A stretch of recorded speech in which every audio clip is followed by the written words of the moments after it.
that could irreversibly change the course of your life. Well, assuming you survive.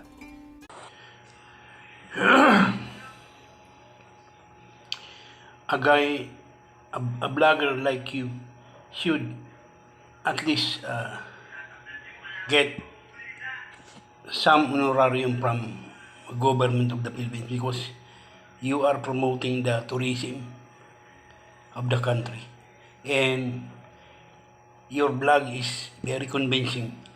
Though I'm a Filipino myself, I'm so convinced what you are showing us, showing me. So that's why I salute you for that. And as I have said, the government of the Philippines should at least give you some honorarium, because you are promoting the